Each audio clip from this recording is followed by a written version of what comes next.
ശ്രീരാജനാണ് പയ്യോളിൽ നിന്ന്. ശ്രീരാജൻ, താങ്കൾക്ക് പറയാം. Good evening sir. Good evening സാറേ, ഈ കേസിന് ഇങ്ങനെ തുടർച്ചയായിട്ട് കേസിന് ഇങ്ങനെ പൈസ ചെലവാക്കുന്ന പൈസ ഇവിടുത്തെ ദരിദ്രമായ ജനങ്ങൾക്ക് വേണ്ടിയിട്ട് ഉപയോഗിക്കാൻ വേണ്ടിയിട്ടല്ലേ ഗവൺമെന്റ് നോക്കണ്ടേ?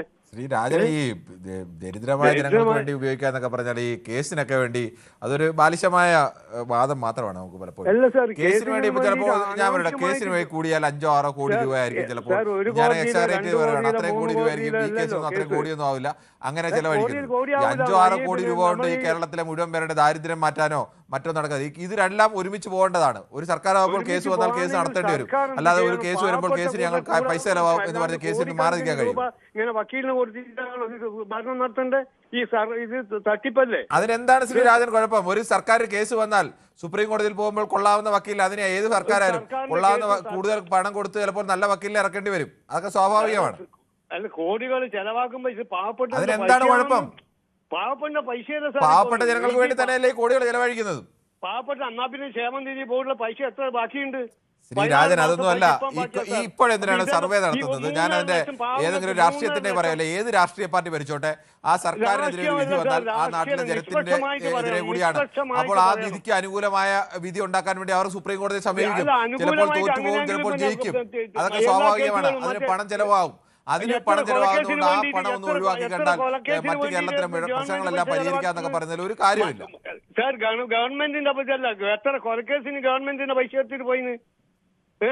ശ്രീരാജൻ, ഏത് പൈസ എടുക്കുന്നതിനും സർക്കാരിന് ചെയ്യേണ്ട ഉത്തരവാദിത്തങ്ങൾ അവർക്ക് ചെയ്യേണ്ടി വരും. അത് ഏത് സർക്കാരായാലും ചെയ്യേണ്ടി വരും. വന്ന കേസിന് സർക്കാരാണോ കോടതി പോണ്ടേ? ഈ കേസിന് പിന്നെ സർക്കാരല്ലാതെ ആരാ കോടതി പോകേണ്ടത്? കേസല്ല, പല കേസിന് കോടതിയിലേക്ക് പല കേസല്ല ചർച്ച ചെയ്യുന്നത്. ഈ കേസിന് പോകേണ്ട സർക്കാരല്ലാതെ വേറെ ആരാ? സർക്കാർ പോയത് പിന്നെ അത് അഡ്വക്കേറ്റ് എന്താന്ന് പിന്നെ വലിയ കോൺഗ്രസിന്റെ നേതാവാണല്ലോ അയാള്. കപിൽ സിബല, എന്താ അയാളെ പേര്? കപിൽ സിബൽ. അയാൾക്ക് എത്ര കോടിയാണ് സിറ്റിങ്ങിന്? എത്ര ലക്ഷങ്ങൾ? എത്ര കോടിയാണെന്ന് വെച്ചാൽ അത് കൊള്ളാവുന്ന വക്കീലാകുമ്പോൾ ചിലപ്പോൾ അങ്ങനെ കൊടുക്കേണ്ടി വരും. അങ്ങനെയല്ലേ ചെയ്യേണ്ടത്?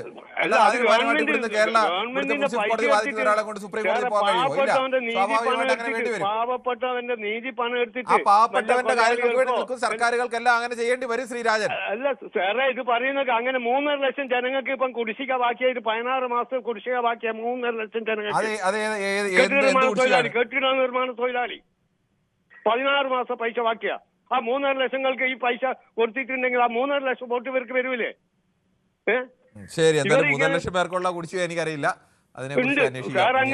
3.5 ലക്ഷം പേർക്ക് കുടിശ്ശികയുള്ളതായിട്ട് പ്രതിപക്ഷം തന്നെ ഇതുവരെ എവിടെയും പറഞ്ഞ് ഞാൻ കേട്ടിട്ടില്ല.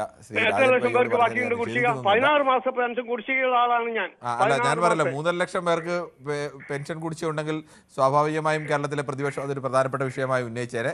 അതെനിക്കറിയില്ല, ഞാനത് പ്രതിപക്ഷത്തിന് ഇത് നിഷ്പക്ഷമായിട്ട് പറയും. പ്രതിപക്ഷം രാഷ്ട്രീയ പാർട്ടിക്കാർ. രാജൻ, ഞാൻ പറഞ്ഞല്ലോ, എനിക്ക് കൃത്യമായി അതിന്റെ കണക്കറിയില്ല.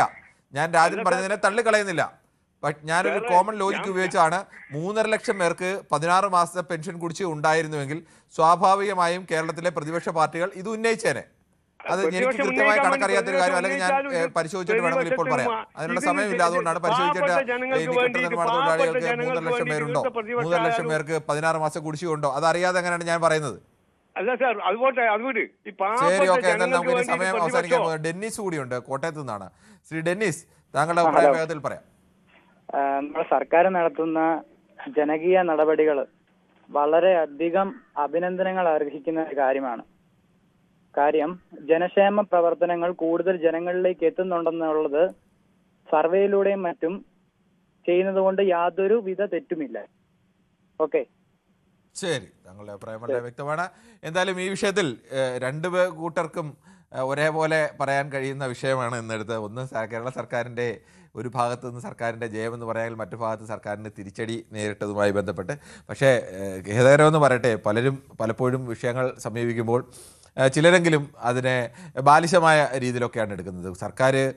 ഓരോ സർക്കാരിൻ്റെ പ്രവർത്തനം എങ്ങനെയാണ്, സർക്കാർ എങ്ങനെയാണ് ഓരോ കാര്യങ്ങൾ ചെയ്യുന്നത്, അതിപ്പോൾ ഏത് സർക്കാർ മാറി വന്നാലും അത്തരം കാര്യങ്ങളൊക്കെ ഹൈക്കോടതിയിൽ നിന്ന് എതിരായിട്ടൊരു വിധി ഉണ്ടായാൽ സുപ്രീം കോടതിയിൽ പോകേണ്ടി വരും. അതുകൊണ്ട് ഹൈക്കോടതിയിൽ നിന്ന് എതിരായ വിധി ഉണ്ടാകുന്ന സുപ്രീം കോടതി ഇപ്പോൾ ഈ കേസിൽ വിജയിച്ചു, എല്ലാ കേസിലും ജയിക്കണമെന്നില്ല, ചിലപ്പോൾ പരാജയപ്പെടും. അതുകൊണ്ട് പരാജയപ്പെട്ടതുകൊണ്ട് നിങ്ങൾ എന്തിനാണ് സുപ്രീം കോടതി വരെ പോയത് എന്നുള്ള ചോദ്യത്തിന് കാര്യമായ അർത്ഥമില്ല. അത് ഏത് സർക്കാരുകൾക്കായാലും അവരവരുടെ കാര്യത്തിന് അംഗീകരിപ്പിക്കാൻ വേണ്ടി അങ്ങനെയൊക്കെ ചെയ്യേണ്ടി വരും. എന്തായാലും അതിനെ വിമർശിക്കാനുള്ള അവകാശം സ്വാഭാവികമായും ജനങ്ങൾക്കുണ്ട്, അതാവും ഉപയോഗിച്ചതെന്ന് കരുതുന്നു. എന്തായാലും നാളെയും ഇതേ സമയം ന്യൂസ് 18 പൊതുവേദി മറ്റൊരു വിഷയവുമായി. കൂടുതൽ വാർത്തകൾക്ക് news 18 Keralam YouTube channel subscribe ചെയ്യുക.